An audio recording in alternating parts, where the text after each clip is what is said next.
Hello बच्चों, welcome back to Darshanai classroom channel. मेरा नाम है सोनू प्रताप और इनऑर्गेनिक केमिस्ट्री में आपको पढ़ाता हूँ।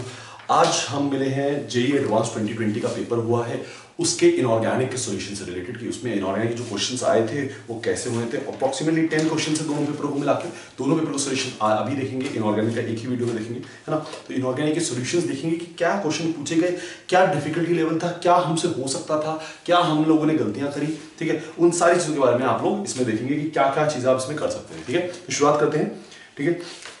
क्या करने वाले इनऑर्गेनिक के, है ना, इनऑर्गेनिक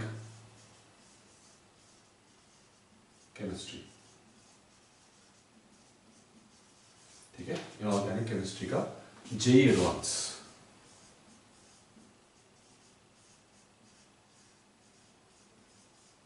2020, जेईई एडवांस 2020, है।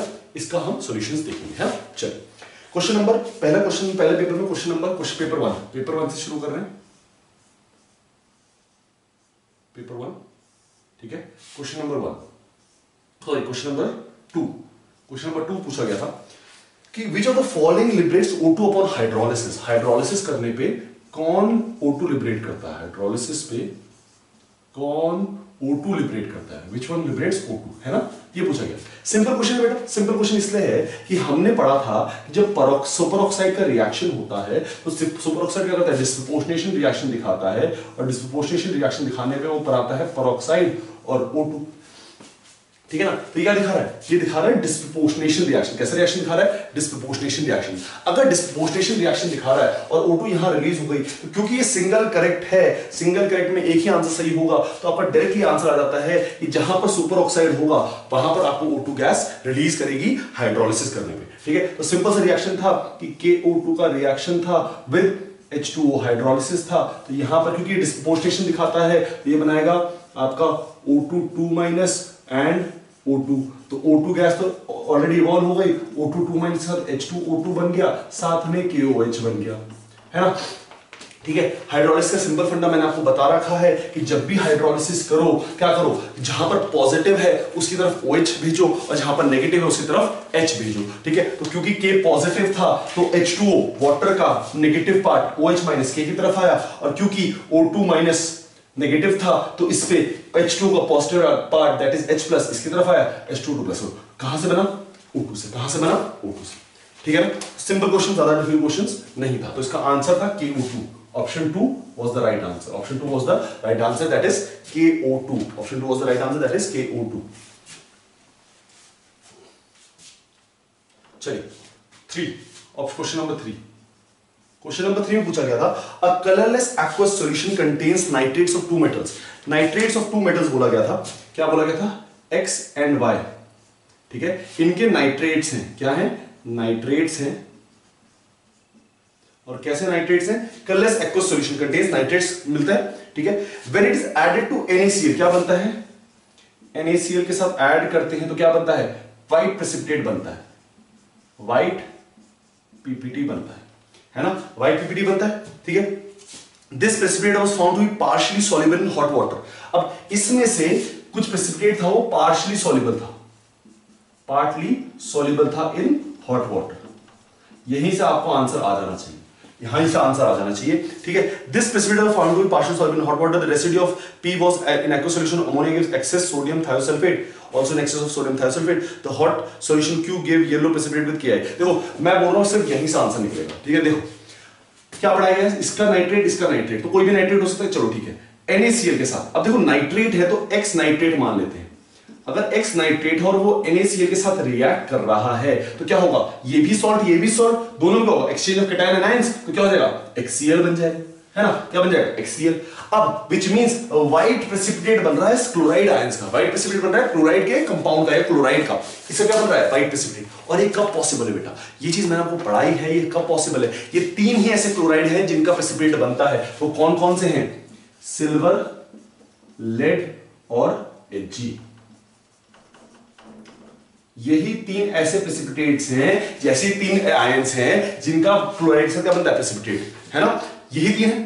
ठीक है। अगर ये तीन है, कौन क्या कैसे याद रखते हैं, आज प्रभु होंगे, कैसे याद रखते हैं उसको, आज प्रभु होंगे, इस तरह से हमें याद रहता है। और इनके क्लोराइड से क्या बनता है, प्रेसिपिटेट। फिर हमने ये पढ़ा था कि ये दोनों हॉट वाटर में क्या है, इनसॉल्युबल, जबकि लेड क्लोराइड क्या होता है, हॉट वाटर में क्या होता है, सॉल्युबल। लेड क्लोराइड क्या होता है, हॉट वाटर में क्या होता है, सॉल्युबल। व्हिच मींस एक आंसर Pb2+ है। अब अगर मैं ऑप्शन में देखूं तो ऑप्शन में दो जगह Pb2+ बोला गया है। देखो, एक ऑप्शन 1 था तुम्हारे पास Ag एंड Pb, ठीक है। ऑप्शन 2 था तुम्हारे पास Ag एंड Cd, ठीक है। ऑप्शन 3 था तुम्हारे पास Cd एंड Pb, और ऑप्शन 4 था तुम्हारे पास Cd एंड Zn। ये ऑप्शन था, ठीक है। अब देखो Pb किसमें पूछा गया है, इन दोनों में, और सिल्वर किसमें, सिल्वर इसमें। तो आंसर क्या होगा, फर्स्ट आंसर, सिल्वर और लेड का ऑप्शन। क्यों, क्योंकि सिल्वर और लेड का ही ऐसा है जो क्लोराइड के साथ क्या बनाएगा, बाइट पीपीटी बनाएगा, ठीक है। तो वहां से आंसर निकला। दूसरा, जब हमने बोला हॉट वाटर में सॉल्युबल, तो हॉट वाटर में कौन होगा, पार्शियल सॉल्युबल, तो लेड वाला सॉल्युबल होगा, बाकी इनसॉल्युबल होगा। तो सिल्वर क्लोराइड क्या होगा, इनसॉल्युबल होगा। तो आंसर इससे डायरेक्टली निकलता था सिल्वर और लेड का आपका प्रेसिपिटेट, सिल्वर और लेड होने चाहिए, है ना, सिल्वर और लेड होने चाहिए, ठीक। चलिए क्वेश्चन 3 चलिए क्वेश्चन 3 हो गया। क्वेश्चन 3 के बाद हमारे पास है वन और मोर देन वन करेक्ट में। वन और मोर देन वन करेक्ट में क्वेश्चन है, दो क्वेश्चन है, वन और मोर देन वन करेक्ट में, ठीक है। देखिए दोनों आपसे पूछा गया क्वेश्चन में कि क्या करेक्ट स्टेटमेंट पूछा है। क्वेश्चन नंबर 10, वन और more than one, multiple correct है ना, मल्टीपल करेक्ट है। तो देखो क्या हो, देखते हो, देखो आपके पास क्या है, पहला ऑप्शन है which one of the following is correct, है ना, which of the following is correct, which of the following is correct पूछा गया है ना, which of the following is correct पूछा गया है ना, क्या पूछा गया, which of the following is correct. देखो आपसे पहला ऑप्शन है, पहला ए ऑप्शन है, ठीक है। क्या ऑप्शन है आपके पास, ए में आपसे पूछा गया है कि आपके पास है FeCl4 minus and has tetrahedral geometry. इसमें क्या है, has tetrahedral geometry, tetrahedral geometry, क्या है इसके पास, टेट्राहेड्रल ज्योमेट्री, है ना, टेट्राहेड्रल ज्योमेट्री, ठीक है। चलिए एक चीज देखते हैं। अच्छा FeCl4 है, माइनस है, FeCl4 माइनस मतलब क्या होगा, टेट्राहेड्रल ज्योमेट्री पॉसिबल है कि नहीं, देखो माइनस है, -1 ही, हाँ -1 ही। तो अब यहां पर क्या होगा, Fe पे चार्ज कितना होगा, Fe पे चार्ज होगा +3, सॉरी Fe पे चार्ज होगा +3, है ना। अगर Fe पे +3 चार्ज है तो Fe में इलेक्ट्रॉन्स कितने होंगे, d5, इलेक्ट्रॉन्स कितने होंगे, d5, ठीक है। Fe में इलेक्ट्रॉन्स कितने होंगे, d5। अब क्या ये जो Cl है वो स्ट्रॉन्ग फील्ड लिगेंड है या वीक फील्ड लिगेंड है, it is a weak field ligand. अगर वीक फील्ड लिगेंड तो क्या पेयरिंग करवाएगा, नहीं, व्हिच मींस ये पेयरिंग नहीं करवाएगा। अगर ये पेयरिंग नहीं करवाएगा तो इलेक्ट्रॉन्स कहां पड़े रहेंगे, इलेक्ट्रॉन्स पूरे का पूरा सिस्टम जो 5 मेंबर्ड है वो कुछ इस तरह से जाएगा, क्योंकि वीक फील्ड है तो ये पेयरिंग नहीं करवाएगा, तो पांचों के पांचों इलेक्ट्रॉन्स कैसे पड़ेंगे, इस तरह से पड़ जाएंगे, है ना, T2G ओरिजिन, ठीक है। अगर ये कवर्ड है और टेट्राहेड्रल ज्योमेट्री है, अगर ये कवर्ड है तो ये, क्योंकि वीक फील्ड है तो ये पेयरिंग नहीं करवा रहा है, क्योंकि ये पेयरिंग नहीं करवा रहा है तो क्या होगा, इनसाइड वाला D भरा रहेगा। अगर इनसाइड वाला D भरा रहेगा तो इसके पास क्या हो सकता है, 4 लिगेंड लगे तो हाइब्रिडेशन क्या होगी, sp3, और हाइब्रिडेशन sp3 कब हो सकती है, जब आपके पास कैसी ज्योमेट्री हो, टेट्राहेड्रल ज्योमेट्री, है ना। टेट्राहेड्रल ज्योमेट्री में क्या हो सकती है, sp3 hybridisation, square planar hybridisation नहीं होगी sp3 पे, है ना। तो ये आंसर आपका ऑप्शन करेक्ट है कि FeCl4 क्या होगा, टेट्राहेड्रल। चलिए सेकंड आ जाइए, बी ऑप्शन बोला गया, बी बोला गया है कि COEN NH3Cl2, COEN NH3 Cl2, ये है आपके पास प्लस, ठीक है, प्लस हैज 2 ज्योमेट्रिकल आइसोमर्स, क्या है, हैज 2 GI, इसके पास क्या है, 2 GI, ये बोला गया सबसे, ठीक है। इसको निकालो, अगर आप इसको ध्यान से देखें तो इट इज EAA BB और CC, तो ये इस तरह से, ठीक है। तो चलिए यहां से हमें पता चला, ठीक है। चलिए ऊपर वाले को देख लेते हैं, है ना। देखो बी, इसका स्ट्रक्चर बनाने की कोशिश करते हैं, है ना, स्ट्रक्चर बना के पता चलेगा। देखो आपके पास यहां बनाते हैं स्ट्रक्चर, आपके पास है CO, ठीक है, EN हमेशा प्लेसेस ऑन द प्लेन, ठीक है। उसके बाद NH3 इधर, उसके बाद NH3 इधर, उसके बाद Cl इधर, Cl इधर, ठीक है। एक केस हो सकता है जहां पर इस तरह से हो कि Cl EN के अपोजिट में, एक केस हो सकता है कि जहां पर NH3 Cl के अपोजिट में।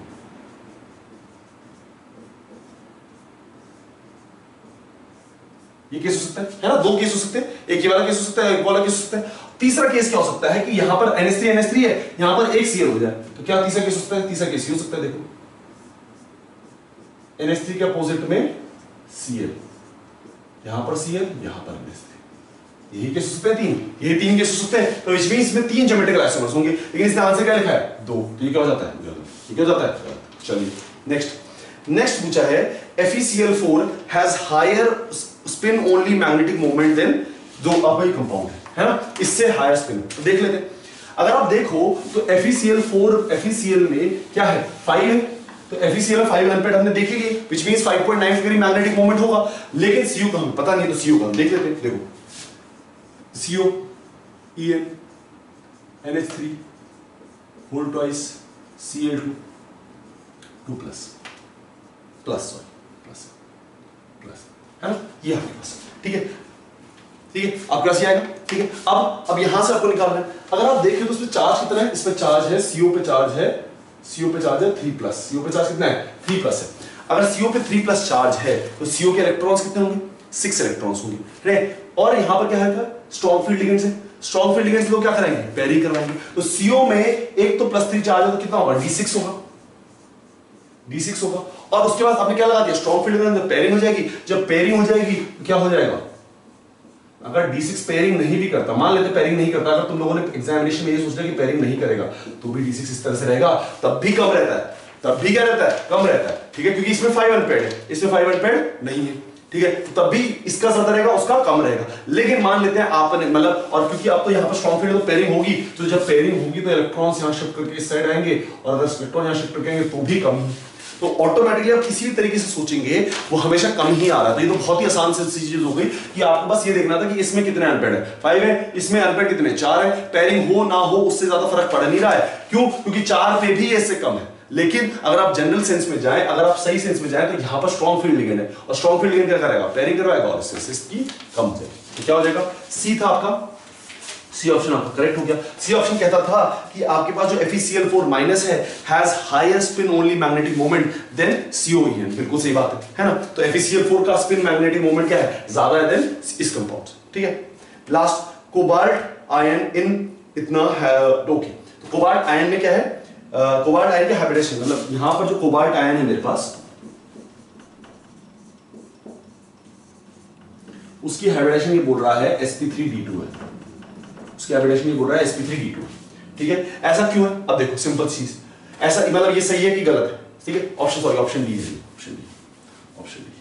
ऑप्शन सी सही था, option D COEN NH3 whole twice Cl2 minus plus. ठीक है, हाइब्रिडेशन क्या है? sp3d2। इसमें कोबाल्ट की जो हाइब्रिडेशन है वो sp3d2 बोल रहा है। ठीक है, अब देखो सिंपल सा फंड है, कैसे बताएंगे? सिंपल से देखो, यहां पर पेयरिंग हो गई है इलेक्ट्रॉन से, अगर पेयरिंग हुई है तो फिर क्या आएगा? यहां से लिगेंड शुरू होगा, यहां से हाइब्रिडेशन शुरू होगी। और अगर इनसाइड से ऑप्शन मतलब ये इनर ऑर्बिटल कॉम्प्लेक्स बना रहा हो, अगर इनर ऑर्बिटल कॉम्प्लेक्स बना तो हाइब्रिडेशन क्या होनी चाहिए? D2sp3। लेकिन क्योंकि यहां पर क्या देखिए sp3d2, तो ये क्या हो जाएगा? ये गलत हो जाएगा। ठीक है, ये क्या हो जाएगा? गलत हो जाएगा। तो ये चीज याद रखना है कि कैसे बना रहा है। इनर ऑर्बिटल कॉम्प्लेक्स बना रहा है, पेयरिंग हो रही है, स्ट्रॉन्ग फील्ड लिगेंड है, तो इसमें से क्या होगा? D2sp3 बननी चाहिए, इसलिए क्या देखिए sp3d2। तो ये भी ऑप्शन गलत है। ठीक है, चलिए, तो इसमें ऑप्शन कौन सा सही है? फोर्थ ऑप्शन सही है, थर्ड ऑप्शन सही है, बी और डी क्या है? गलत है। चलिए नेक्स्ट,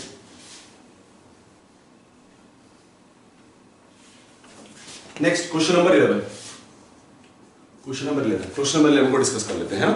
क्वेश्चन नंबर 11 में पूछा गया कि with respect to hydrochloride, chlorate and perchlorate ions choose the correct statement. आपसे बोला गया कि आपको करेक्ट स्टेटमेंट चूज करना है कि कौन सा होगा, है ना। आपको करेक्ट स्टेटमेंट चूज करना है। देखो, हमने एक बहुत सिंपल चीज पढ़ी थी, जब हमने पढ़ा था ये चीज पढ़ी थी कि हमने देखा था कि जब HClO4 की बात, HClO3 की बात करते हैं तो इसका नाम होता है क्लोरिक एसिड।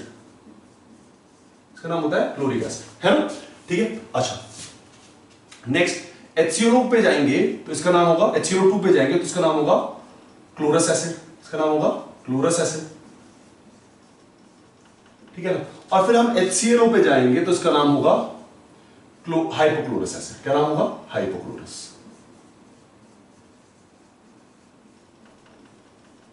और फिर हम आएंगे HClO4 पे तो इसका नाम होगा परक्लोरिक एसिड। ठीक है, ये हमने पढ़ा था, है ना। अच्छा, अब जो एक एसिड होता है अगर उसका सॉल्ट बने या उसका आयन बने तो उसके क्या बोलते हैं? 8 आ जाता है। और अगर आपका अस एसिड है ठीक है, अस एसिड है तो उसमें क्या आ जाता है, आइट आ जाता है, अस एसिड पे क्या आ जाता है, आइट आ जाता है, ठीक है। विच मींस अगर वो क्लोरेट बोल रहा है, अगर वो बोल रहा है क्लोरेट, तो क्लोरेट कौन सा होगा, क्लोरेट होगा ये वाला, क्लोरेट होगा ये वाला, है ना, क्लोरेट ये वाला होगा, तो क्योंकि क्लोरिक है तो क्लोरेट, और अगर पर क्लोरेट बोल रहा है तो कौन सा होगा, ये वाला होगा। विच मींस जो क्लोरेट आयन है वो कौन सा है, जो पर क्लोरेट आयन है वो ClO4 माइनस है, और जो क्लोरेट आयन है वो कौन सा, ClO3 माइनस है ना। अच्छा, फिर क्लोरस किसने बात नहीं की, क्लोरस की बात की, क्योंकि इसने बोला हाइपोक्लोराइड, तो कौन सा होगा हाइपोक्लोराइड, ये हाइपोक्लोराइड हो जाएगा, ये हो जाएगा हाइपोक्लोराइड, ठीक है, ये हो जाएगा हाइपोक्लोराइड। अब इससे रिलेटेड इसने क्वेश्चन पूछे कि इन तीन से कौन सा, पर क्लोरेट, क्लोरेट, हाइपोक्लोराइड, है ना, पर क्लोरेट, क्लोरेट, हाइपोक्लोराइड, इन तीन से रिलेटेड क्वेश्चन पूछे हैं। पूछा गया है कि पहला ऑप्शन, ए ऑप्शन पूछा गया है that hypochloride ion is the strongest conjugate base, hypochloride ion is the strongest conjugate base, the strongest conjugate base, ये पूछा गया, ठीक है। अब hypochloride ion, yes this is hypochloride ion, is it the strongest conjugate base, बिल्कुल सही बात है बेटा। आप अगर इसमें एसिडिक ऑर्डर देखो ना, तो acidic order down the group क्या करता है, डिक्रीज कर रहा है, मतलब डाउन द ग्रुप नहीं, ऐसे में डिक्रीज कर रहा है, तो सबसे वीकेस्ट एसिड है, और वीकेस्ट एसिड का जो कॉन्जुगेट बेस होगा क्या होता है, सबसे ज्यादा स्ट्रॉन्गेस्ट होता है, तो बिल्कुल सही बात है कि ये सबसे स्ट्रॉन्गेस्ट होगा, ठीक है, is the strongest conjugate base, बिल्कुल सही बात है। Next B, the molecular shape of any chlorate ion is influenced by the lone pair of electrons, molecular shape of any chlorate ion is influenced by lone pair of electrons, on Cl। अब देखो chlorate कौन कौन सा है इसमें दो ही chlorate है, एक ClO4 एक ClO। अब ClO4 बनाएंगे तो कैसा होगा, माइनस, ठीक है, ClO4 देखो तो कैसा बनेगा, this will be the shape and structure, ठीक है, और अगर आप मैं उसकी बात करूं तो कैसा होगा, पर कुछ इस तरह से। अब अगर आप एक बात ध्यान समझे, इसने बोला है कि शेप इन्फ्लुएंस करता है, उसने ये नहीं बोला कि हम शेप में पार्टिसिपेट करता है या शेप को देखने में। देखो हम दो चीजें पढ़ते हैं, ज्योमेट्री और शेप। ज्योमेट्री में हम किसको इन्वॉल्व करते हैं, लोन पेयर को इन्वॉल्व करते हैं, जबकि शेप में हम लोन पेयर को इन्वॉल्व नहीं करते। लेकिन यहां पर उसने इन्वॉल्वमेंट की बात कही नहीं, इन्फ्लुएंस की बात करी है। टर्म क्या यूज किया उसने, इन्फ्लुएंस, व्हिच मींस वो इन्फ्लुएंस कर रहा होगा। क्यों, देखो यहां पर लोन पेयर नहीं है तो क्या क्या इसका शेप है, टेट्राहेड्रल, लेकिन यहां पर लोन पेयर है तो इसका शेप क्या है, इसका शेप क्या है, इसका हो जाएगा आपके पास पिरामिड, इसका शेप क्या हो जाएगा, पिरामिड।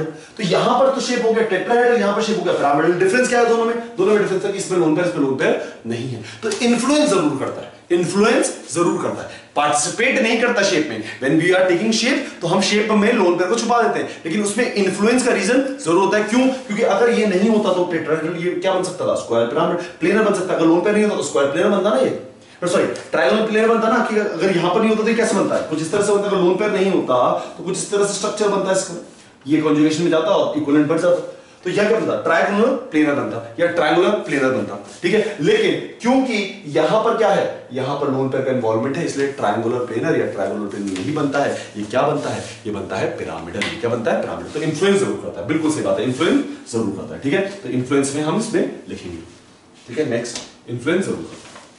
नेक्स्ट पूछेंगे, the chloride and chlorate ions disproportionately give rise the identical set of ions, ठीक है। ये बोल रहा है कि क्लोरेट और क्लोराइड आयंस डिस्प्रोपोर्शनेशन करेंगे और आइडेंटिकल सेट ऑफ आयंस देंगे, ठीक है। देखो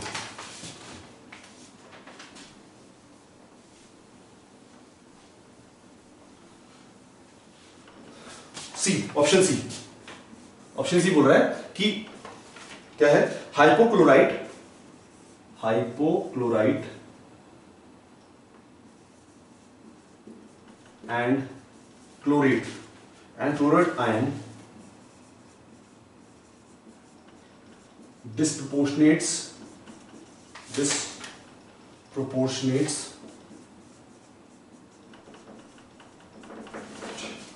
to give rise to identical set of ions, to give rise to identical set of ions. This is the fourth, है ना, थर्ड वन। अब हाइपोक्लोराइट मतलब ClO minus. ClO minus usually low temperature पे stable होता है, लेकिन जब ये हाई टेम्परेचर पे जाता है तो डिस्प्रोपोर्शनेट करता है किसमें, Cl minus plus ClO3 minus, ठीक है, ClO3 माइनस इसमें डिस्प्रोपोर्शनेट करता है, ठीक है ना, NaClO3 बनता है। अब बात करते हैं हाई किसकी बोलने बात कर रहे हैं, क्लोरेट की। क्लोरेट कौन सा होगा बेटा, क्लोरेट होगा ClO3 माइनस। अब यहीं से आपको आंसर लगाना चाहिए कि अगर ये डिस्प्रोपोर्शनेट करेगा तो ClO3 माइनस तो बन ही सकता है, क्योंकि डिस्प्रोपोर्शनेट में क्या होता है, एक हायर एक लोअर। इसके प्रोडक्ट्स और इसके प्रोडक्ट्स कभी भी आइडेंटिकल नहीं हो सकते। क्यों, क्योंकि अगर ये डिस्प्रोपोर्शनेट करेगा तो ये हायर में जाएगा, और हायर में चला गया तो ये बना ही नहीं पाएगा, ClO3 माइनस बना ही नहीं पाएगा, क्लोरेट आयंस बना ही नहीं पाएगा। फिर भी अगर ये डिस्प्रोपोर्शनेट करता है तो क्या बनाता है, Cl minus plus ClO4 minus, ये बनाता है, ठीक है। तो ये डिस्प्रोपोर्शनेशन हुआ इस तरह से। अब देखो कहां मैच कर रहे हैं दोनों, क्या मैच ही नहीं कर रहे, ठीक है। तो मैच नहीं करेंगे तो क्या हो जाएगा, आइडेंटिकल आयंस ये नहीं बनाता, ठीक है, आइडेंटिकल आयंस ये नहीं बनाता। चलिए नेक्स्ट है डी, ऑप्शन डी, है ना। ऑप्शन डी देख लेते हैं, यहां पर ऑप्शन डी थोड़ा सा ऊपर लिख लेता हूं। ऑप्शन डी में पूछा गया the hypochlorite ion oxidises sulphide ion. क्या बोला है, hypochlorite ion oxidises sulphide ion. अब ये कैसे बताएंगे, देखो सिंपल सी चीज है, एक बहुत सिंपल सा तरीका बताता हूं। ClO माइनस है तुम्हारे पास, क्या ClO माइनस स्टेबल होता है, क्या ClO माइनस स्टेबल होता है, बिल्कुल नहीं। ClO minus is not stable, ये स्टेबल नहीं है और बहुत जल्दी डिकम्पोज करके क्या देता है, Cl minus plus oxygen release कर देता है। ये हमने कहां पढ़ा था, ये हमने पढ़ा है ऑक्सीडाइजिंग प्रॉपर्टी। हमने पढ़ा था कि HClO4 है हमारे पास HClO3 है, हमारे पास HClO2 है, हमारे पास HClO है। अगर हमारे पास ये चार है और मेरे को ये देखना है कि कौन ऑक्सीडाइजिंग, सबसे ज्यादा ऑक्सीडाइजिंग कौन होगा, सबसे ज्यादा ऑक्सीडाइजिंग कौन होता है, ClO होता है। क्यों होगा सबसे ज्यादा ऑक्सीडाइजिंग, क्योंकि ये अनस्टेबल है और ये अनस्टेबल होकर क्या देता है, HCl प्लस ऑक्सीजन देता है। अनस्टेबल होकर क्या देता है, HCl प्लस ऑक्सीजन देता है। यही चीज हमने ब्लीचिंग में भी पढ़ी थी कि Cl2 प्लस H2 जब ये रिएक्ट करेंगे तो बनाते हैं HOCl और HOCl प्लस HCl, और ये जो HOCl है डिकम्पोज करता है और देता है HCl प्लस नेसेंट ऑक्सीजन। और नेसेंट ऑक्सीजन क्या होता है, ये करता है ऑक्सीडाइज, व्हिच मींस ये जो क्लोराइड आयन है तो अनस्टेबल है। अगर अनस्टेबल है तो जल्दी से ऑक्सीजन देगा, दूसरे को ऑक्सीडाइज करेगा। तो अगर हम ऑक्सीडाइजिंग प्रॉपर्टी की बात करें तो hypochlorite will be a strong oxidising agent is with respect to sulphide. तो बिल्कुल हाइपोक्लोराइट ऑक्सीडाइज कर देगा किसको, सल्फाइड को ऑक्सीडाइज कर देगा। हाइपोक्लोराइट किसको ऑक्सीडाइज कर देगा, सल्फाइड को। तो ये भी स्टेटमेंट सही, ये भी स्टेटमेंट क्या है, सही है ना। चलिए ठीक है, तो ये बात होगी बेटा आपका ए बी और डी आंसर है, ठीक है। तो ये बात होगी बेटा इनऑर्गेनिक केमिस्ट्री की इन पेपर 1, ठीक है। अब पेपर हम 2 को देखने की कोशिश करते हैं कि पेपर 1 में 4 ही क्वेश्चन आए थे, ठीक है। पेपर 2 को देखते हैं। चलिए पेपर 2 की बात करते हैं ना। पेपर 2 है ना, पेपर 2 में क्वेश्चन नंबर 1, पहले इस क्वेश्चन से ही शुरुआत की है। पेपर 2 में क्या बोला है कि आपको एंथैल्पीज दे रखे हैं, आयनाइजेशन एंथैल्पीज दे रखे हैं, और विद रिस्पेक्ट टू दैट आपको बताना है कि कौन सा एलिमेंट होगा। बस एक फंडा है कि n should be less than 10, n should be less than 10 होना चाहिए, है ना। क्या दे रखा है इसमें, देखो क्या दे रखा है, n दे रखा है, n की आयनाइजेशन 1, आयनाइजेशन 2, आयनाइजेशन 3, ये दे रखा है। आयनाइजेशन 1 में दे रखा है इसमें 1681, आयनाइजेशन 2 में दे रखा है इसमें 3374, और आयनाइजेशन 3 में दे रखा है 6050, ठीक है। इधर नेक्स्ट n+1, n+1 में देखा इसने 2081, नेक्स्ट देखा है 3952, नेक्स्ट देखा है 6122, ठीक है। n+2 में देखा इसने 496, 4562, 6910, और n+3 में देखा इसने 738, 1451, 7733, इधर है। और बोला है कि आप ये बताओ कि n क्या होगा, n का नंबर बता दो कि n क्या होगा, ये n क्या है, व्हाट इज n इक्वल, ठीक है। अब देखो अगर आप इसको देखो ध्यान से तो आपको ये दिख रहा है कि पहला वाला काफी छोटा है और दूसरा वाला काफी बड़ा है, तो एनर्जी डिफरेंस बहुत ज्यादा है। Which means अगर आप फर्स्ट वाले को देखो तो फर्स्ट वाले एल्कली मेटल्स की तरह रेजोनेट कर रहे हैं, सिमिलर दिख रहे हैं।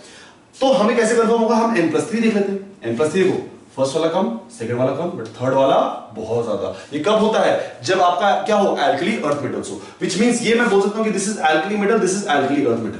अब कौन सा हो सकता है, लेस देन 10 बोला है, n is less than 10, which means this can be 11, this can be 12, this can be 13, कुछ इस तरह से हो सकता है, कुछ इस तरह से, बट n हमेशा लेस देन 10 होगा। ग्रेड इक्वल भी नहीं है, लेस देन 10 है, ठीक है। Which means n will can be 9, तो ये क्या होगा 10, 11, 12, ठीक है, पॉसिबिलिटी। अब 10 से नीचे आने पे कौन कौन से हो सकते हैं? दिस कैन बी इधर भी लिथियम और this can be sodium, this can इधर बी मैग्नीशियम और दिस कैन बी आपका बेरिलियम, ये दोनों हो सकते हैं, है ना, क्योंकि एलिमेंट मेटल अर्थ मेटल्स है, ठीक है। मान लो n क्या है आपके पास 1 है, 1 है तो ये 2, ये 3 पे लिथियम आ जाए, ठीक है। अब बात सुनो, लिथियम की जब हम बात कर रहे हैं और हम सोडियम की बात कर रहे हैं तो लिथियम नहीं हो सकता। लिथियम क्यों नहीं हो सकता? क्योंकि लिथियम से एक ऊपर पे जाओगे ना, तो ध्यान से देखो तो n+1 है, n+1 जो है वो क्या होगा? हीलियम, और हीलियम से ये कितने इलेक्ट्रॉन निकाल रहा है? हीलियम से 3 इलेक्ट्रॉन निकालने की कोशिश कर रहा है, जबकि हीलियम में कितने इलेक्ट्रॉन्स होते हैं? 2 ही इलेक्ट्रॉन्स होते हैं, which means ये लिथियम नहीं हो सकता। n+2 cannot be lithium and n+1 cannot be helium, n+1 helium नहीं हो सकता। क्यों? क्योंकि हीलियम में 2 ही इलेक्ट्रॉन है, 3 कैसे निकाल रहा है? Which means या अगर ये हीलियम नहीं है तो फिर n+2 वाला जो है, n+2 एटॉमिक नंबर वाला जो है वो लिथियम नहीं है, तो n+2 वाला क्या होगा? सोडियम। अगर n+2 वाला सोडियम है तो n+3 वाला क्या होगा? मैग्नीशियम। अगर n+3 वाला मैग्नीशियम है तो ये क्या होगा? नियॉन, और ये क्या होगा? फ्लोरीन, ठीक है ना, फ्लोरीन। और अगर ये फ्लोरीन है तो इसका एटॉमिक नंबर क्या हो जाएगा? 9। एटॉमिक नंबर क्या हो जाएगा? 9, है ना, 9 हो जाएगा। बस ये बताना था, क्या बताना था आपको? What is the value of n? तो n की वैल्यू क्या होगी? 9 होगी। n की वैल्यू क्या होगी? 9। आंसर क्या आएगा? 9। सिंपल सा तरीका, सिंपल तरीके से निकालो, है ना। चलिए क्वेश्चन नंबर 1 हुआ इसका। क्वेश्चन नंबर 2, क्वेश्चन नंबर 2 की बात करें। क्वेश्चन नंबर 2 में पूछा गया है, consider the following compounds in liquid when a charge comb is brought near their flowing stream, how many of the show deflection as per the following figure. वो बोला charge आएगा, तो आपको क्या देखना है? सिर्फ डाइपोल मोमेंट देखना है कि किसका डाइपोल मोमेंट कितना। अगर डाइपोल मोमेंट है तो आपका आंसर आएगा, अगर डाइपोल मोमेंट नहीं है तो वो चार्ज वाला उसको जनरेट नहीं कर पाएगा। तो डाइपोल मोमेंट देखना है। अब देखो क्या ऑप्शन में क्या दे रखा है? O2, ऑप्शन में दे रखा है HF, ऑप्शन में दे रखा है H2O, ऑप्शन में दे रखा है NH3, ऑप्शन में दे रखा है आपको H2O2, ऑप्शन में दे रखा है आपको CCl4, ऑप्शन में दे रखा है आपको CHCl3, ऑप्शन में दे रखा है आपको C6H6, ऑप्शन में देखो C6H5Cl, ऑप्शन दे रखा आपको, ठीक है। अच्छा, क्या डाइपोल मोमेंट ऑक्सीजन में है? नहीं। क्या इसमें है? बिल्कुल है। क्या इसमें है? बिल्कुल है। इसमें है, इसमें है। इन तीनों में डाइपोल मोमेंट है। क्या CCl4 में डाइपोल मोमेंट होगा? बिल्कुल नहीं। CCl4 में डाइपोल मोमेंट नहीं होगा क्योंकि टेट्राहेड्रल है, और जब भी आपके पास हाइब्रिडाइज्ड कंपाउंड होता है without lone pair and all the side atom same, तो उनमें डाइपोल मोमेंट नहीं होता। तो CCl4 में डाइपोल मोमेंट नहीं होगा। क्या इसमें है? बिल्कुल है। क्या इसमें? नहीं। क्या इसमें है? बिल्कुल है। कितने हो गए? 1 2 3 4 5 6 आपके हो गए जिनमें डाइपोल मोमेंट है, और अगर डाइपोल मोमेंट है तो वो चार्ज कॉम से अट्रैक्ट होंगे और उसमें वेरिएशन आएगा, ठीक है। सिंपल क्वेश्चन, ज्यादा कॉम्प्लिकेटेड क्वेश्चन नहीं, ठीक है। चलिए क्वेश्चन नंबर 4, क्वेश्चन नंबर 4 पे आते हैं। क्वेश्चन नंबर 4 में पूछा गया है, acidised solution of potassium chromate was layered with the equal volume of amyl alcohol, ठीक है, when it is shaken by after addition of 1 ml of H2O2 a blue alcohol layer was obtained। अब यहीं से answer आ जाना चाहिए आपका। क्या बोला है? आपके पास पोटेशियम क्रोमेट है ना, पोटेशियम क्रोमेट है CrO4 2 माइनस, है ना, पोटेशियम क्रोमेट है। अब पोटेशियम क्रोमेट को किसने क्या एसिडिफाई किया? तो एसिडिफाइड जब डालोगे तो पोटेशियम क्रोमेट क्या किस में कन्वर्ट हो जाता है? Cr2O7 2 माइनस में। जब ये एसिडिफाइड में Cr2O7 2 माइनस कन्वर्ट हो जाता है, फिर आप इसमें क्या डालो? H2O2। अब यहां से ख्याल रखना है, ये चीज आपको पढ़ाई गई होगी, पढ़ाई गई थी कि H2O2 का टेस्ट डाइक्रोमेट है, डाइक्रोमेट का टेस्ट H2O2 है। क्यों? क्योंकि जब H2O2 डाइक्रोमेट से रिएक्ट करता है तो ये बनाता है CrO5, और जब ये CrO5 बनाता है तो इसका कैसा कलर होता है? ब्लू कलर होता है। कैसा कलर होता है? Blue colour. सिर्फ एक ही जगह पर ब्लू कलर की बात हुई है, वो ये वाला है ना। और इसका क्वेश्चन एक बार पूछा गया है क्रोमाइल क्लोराइड में, मेंस जनवरी का मेंस अटेम्प्ट में एक क्रोमाइल क्लोराइड टेस्ट के थ्रू इसको एक रिएक्शन में डाला गया है ना। तो CrO5 है, अगर ये CrO5 है, CrO5 का स्ट्रक्चर कैसा होता है? देखो, this is the structure of CrO5, ये स्ट्रक्चर है CrO5 का। अब आपसे पूछ लिया गया कि इसमें कितने, what is the number of oxygen atoms bonded two chromium through only single bond. कितने एटम्स ऐसे हैं जो सिंगल बॉन्ड से बंधे हैं? तो 1 single bond, 2 single bond, 3 single bond, 4 single bond. Answer कितना होगा? आंसर कितना होगा? 4। सिर्फ 4 ऐसे ऑक्सीजन एटम्स हैं जो सिंगल बॉन्ड से बंधे हैं क्रोमियम से, है ना। तो ये आपका आंसर होगा, ठीक है। चलिए नेक्स्ट आपके पास एक एक्सपेरिमेंट दिया था, क्वेश्चन नंबर 7। क्वेश्चन नंबर 7 ने एक एक्सपेरिमेंट दिया था जहां पर उन्होंने क्या किया, एक ऐसा रखा हुआ था, यहां पर एक मेटल था X जिसको उसने X बोल दिया, और यहां पर एक मास था M, ठीक है। और इस मेटल X के बारे में पूछा गया था। ठीक है।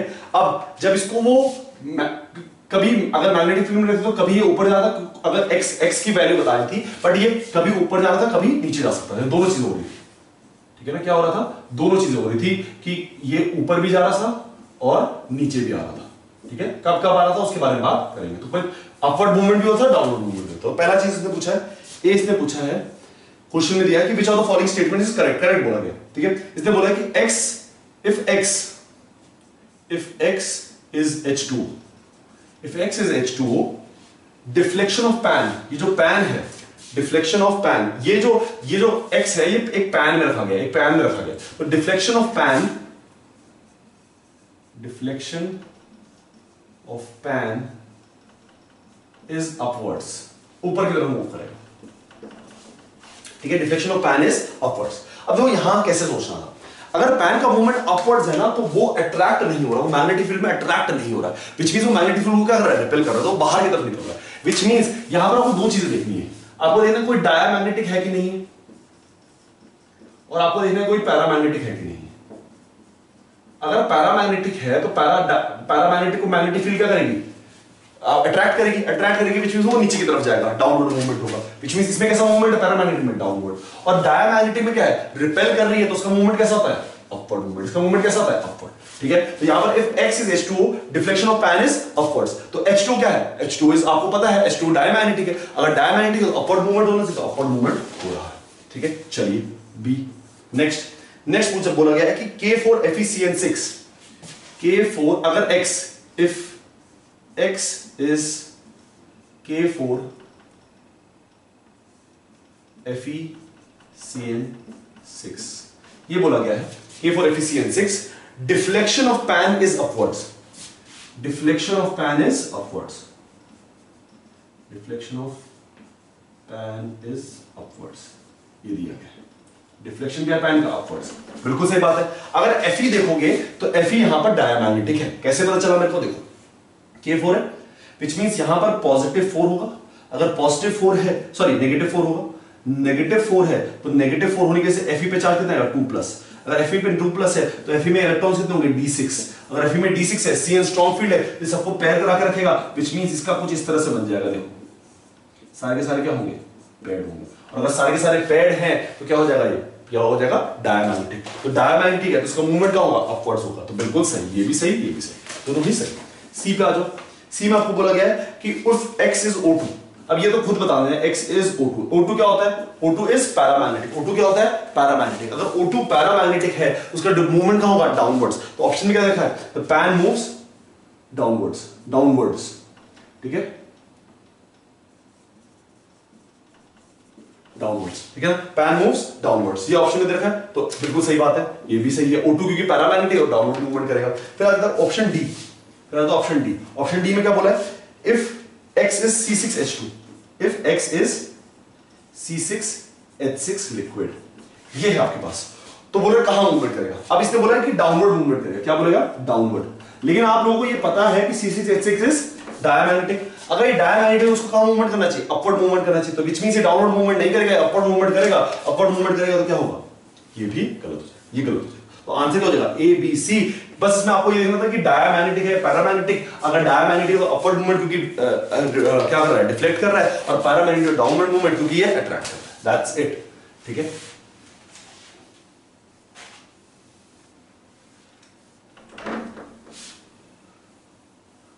चलिए नेक्स्ट क्वेश्चन नंबर 7 हो गया आपको, क्वेश्चन नंबर 7 के बाद आपसे पूछेगा question number 9 and 10, question number 9 and 10, question number 9, चलिए 9 को करें। 9 में पूछा गया है कि एल्यूमिनियम का एक्सट्रैक्शन ऑफ एल्यूमिनियम की बात करेगी, एक्सट्रैक्शन ऑफ एल्यूमिनियम, इसकी बात करेगी। फर्स्ट बोला गया है कि हाइड्रेटेड Al2O3 को प्रेसिपिटेट करते हैं when CO2 is added to sodium aluminate. अब यहां पर ये क्वेश्चन पूछा गया है कि क्या ये सही है कि बोल रहा है कि हाइड्रेटेड, हमारे पास क्या है, होता है cathode is a steel vessel with lining of carbon, cathode is steel vessel with lining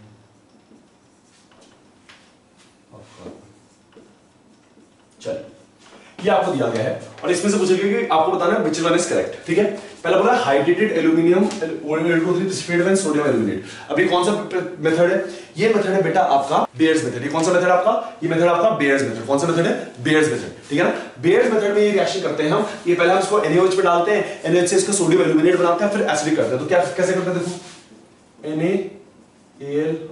NaAlOH4 this was the compound. ठीक है ना, इसको हम किसी एसिडिक सॉल्यूशन से पास करें, CO2 से, सॉरी ठीक है, CO2 से पास करें या किसी भी एसिडिक सॉल्यूशन से पास करें तो क्या बनाता है? Al2O3। क्यों? एसिडिक सॉल्यूशन क्या करेगा?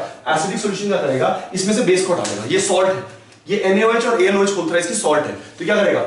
ये जो एसिडिक सॉल्यूशन है ये क्या करेगा? इसमें से बेस को हटा देगा। जब बेस को हटा देगा और उसको हीट करोगे तो आपको क्या मिल जाएगा? Al2O3 मिल जाएगा। क्या मिल जाएगा? हीट। क्योंकि बेस को जैसे हटाया तो बेस को हटाते क्या मिलेगा?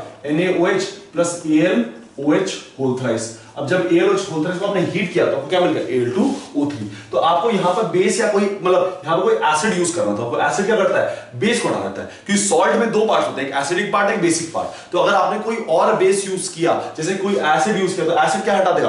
बेसिक पार्ट को हटा देगा। और बेसिक पार्ट हट गया तो आपको क्या मिल गया? AlOH होल थ्राइस, इसको हीट किया मिल गया। तो पहला वाला सही है। चलिए नेक्स्ट पूछेगा, एडिशन ऑफ एक तो हमने पढ़ी रखा है कि Na3LF6 is used for lowering of melting point, या फिर CaF2 भी यूज करते हैं। दोनों ही चीजों को यूज करते हैं, तो ये भी सही है। CO2 is evolved at anode during electrolysis, बिल्कुल सही बात है। क्योंकि कार्बन से बना होता है, ग्रेफाइट से बना होता है, तो ग्रेफाइट ऑक्सीजन के साथ, क्योंकि ऑक्सीजन इवॉल्व हो रही होती है, तो जब ऑक्सीजन के साथ कार्बन होता है तो वो रिएक्ट करता है, CO2 बनाता है और इवॉल्व हो जाता है। तो इलेक्ट्रोलिसिस में एनोड से CO2 इवॉल्व होती है। और कैथोड स्टील वेसल, ये भी सही बात है। तो ये चारों के चारों पॉइंट सही हैं इसमें, ABCD। ठीक है, जिसमें जो सोचने वाला था वो पहला था, दूसरा तुम्हें पता होना चाहिए क्योंकि दूसरा हम रेगुलरली करते हैं, तीसरा था, तीसरा भी ये, और ये तीनों पॉइंट्स तो तुम्हें करवाए जाते हैं। यहां पर थोड़ा सा था कि ये CO2 क्यों यूज कर रहा है, CO2 एसिडिक रीजन की वजह से यूज कर रहा है ना। तो ये बहुत ही आसान क्वेश्चन था जो हो जाना चाहिए था।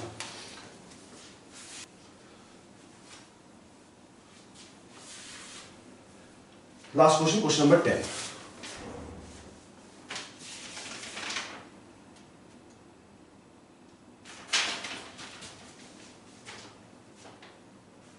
करेक्ट स्टेटमेंट पूछा गया आगे।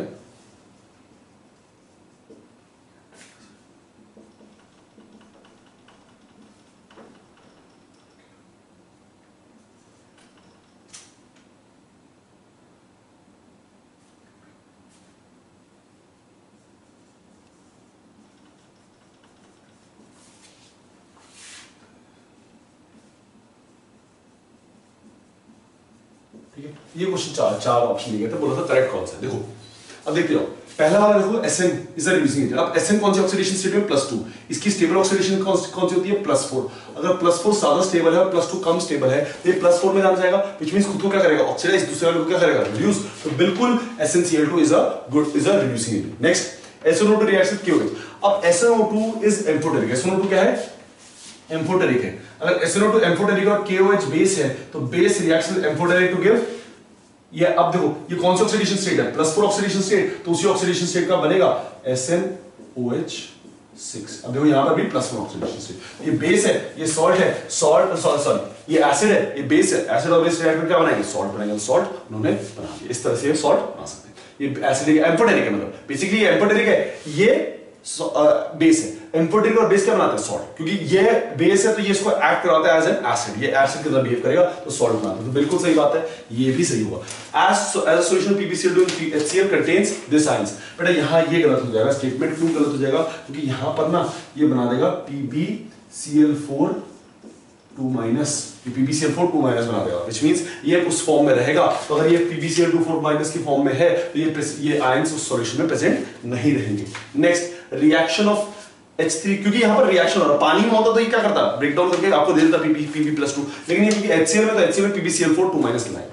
ठीक है, reaction of Pb3O4 is a redox reaction. अब देखो Pb3O4 ना में दो होते हैं, PbO2 भी होता है और PbO भी होता है, ये दोनों है। ठीक है, अच्छा अगर इसका नाइट्रिक एसिड से रिएक्शन करवाऊंगा तो नाइट्रिक एसिड से रिएक्शन में क्या होगा?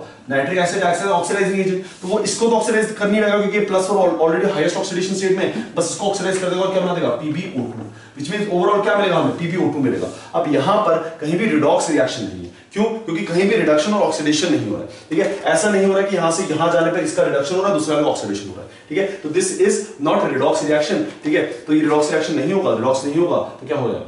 ठीक है, सिर्फ सीधा सीधा ये उसको ऑक्सीडाइज कर रहा है ना, ऑक्सीडेशन रिएक्शन है, रिडॉक्स नहीं है, ठीक है, सिंपल रिएक्शन, तो ये भी इसमें नहीं आएगा, तो A and B are your correct answer, A and B are your correct answer, ठीक है। तो बेटा बस यही था इनऑर्गेनिक केमिस्ट्री में, सिंपल चीजें पूछी गई थी, तो बस आपको यही चीजें बतानी थी, ठीक है। तो बस आपसे अब मिलेंगे किसी और लेक्चर में।